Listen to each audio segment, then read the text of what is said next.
മരണത്തിനെ മനസ്സിലാക്കേണ്ടത് വളരെ പരിണമിച്ച് പറഞ്ഞാൽ കോശം ഇപ്പോൾ ബാക്ടീരിയ മരിക്കുന്നേ ഇല്ല, അല്ല ജനിച്ചതെല്ലാം മരിക്കും എന്ന് വേണ്ട പഠിപ്പിക്കുന്നതാണ്. ജനിച്ചതെല്ലാം മരിക്കത്തില്ല, ബാക്ടീരിയ മരിക്കില്ല. ബാക്ടീരിയ മൂക്കും രണ്ടാകും. കാരണം അവിടെ രണ്ടെണ്ണം ആകുക എന്ന് പറയുന്ന സാങ്കേതിക വിദ്യയാണ് ഉപയോഗിച്ചിട്ടുള്ളത്. അതുകൊണ്ടാണ് ജീവൻ അങ്ങനെ ഒരു 100-200 കോടി വർഷം ഓടിയതിന് ശേഷമാണ് രണ്ട് പേര് തമ്മിൽ ചേർന്ന് റോഡ് ക്രോസ് ചെയ്യാന്ന് വിചാരിച്ചാൽ കയ്യേൽ പിടിച്ച് നടക്കാൻ നടക്കുന്ന തരത്തിലൊരു യോജിപ്പിൻ്റെ സ്ഥലം ഉണ്ടാക്കിയപ്പോഴാണ് രണ്ട് ചേർന്ന്, അപ്പോൾ ചേർന്ന് ജീവിക്കുന്ന ലോകം വന്നപ്പോഴാണ് നമ്മൾ ഈ പറയുന്ന രണ്ടെണ്ണം ചേർന്നാൽ മെച്ചമാണെന്ന് കണ്ടുപിടിക്കുന്ന സാങ്കേതിക വിദ്യ ഉണ്ടാകുന്നത്. ആ സാങ്കേതിക വിദ്യ തന്നെയാണ് നമ്മൾ ലൈംഗികത എന്ന് പറയുന്നത്.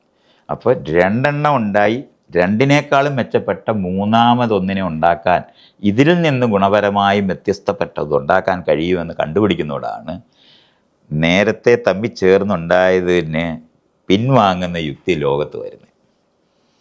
അതിനെയാണ് മരണം നമ്മൾ പറയുന്നത്. അല്ലാതെ മരണം എന്ന് പറയുന്നത് വ്യക്തിഗതമായി ജീവിച്ചിരിക്കുന്നു, ആത്മാവ് ജീവിച്ച് വീണ്ടും വീണ്ടും ജീവിക്കുന്നു എന്ന് പറയുന്ന യുക്തി ആവശ്യമേ ഇല്ല. ജീവൻ തുടരുന്നത് ഈ ഒറ്റയ്ക്കൊറ്റയ്ക്ക് ജീവിച്ചിരിക്കുന്നു എന്ന് പറയുന്ന ആളുകൾ കുട്ടികളെ ഉണ്ടാക്കേണ്ട ആവശ്യം പിന്നെ അല്ലെങ്കിൽ ഉണ്ടാകത്തില്ല. കാരണം അവർക്ക് എന്തിനാണ് അതിൻ്റെ ആവശ്യം? കാരണം അവർ ഒറ്റയ്ക്കൊറ്റയ്ക്ക് വീണ്ടും ശരീരം എടുത്താൽ പോരെ.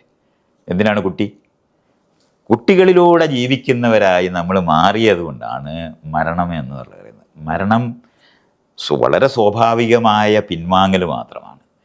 നമ്മൾ ഇന്ന് തിന്നതെല്ലാം, ആ തിന്നവരെല്ലാം ഇതുപോലുള്ള ജീവികളാണ്. ആ തിന്നവർ നമ്മളായി മാറുന്നത് പോലെ നമ്മൾ മറ്റുള്ളവരെ ആഹരിക്കും എന്നുള്ളതല്ലാതെ വേറൊരു തുടർച്ചയും ആവശ്യമില്ല. ജീവനാണ് ഇവിടെ തുടരുന്നത്, നമ്മളല്ല. നല്ലൊരു കവിത കേട്ടു ഞാൻ.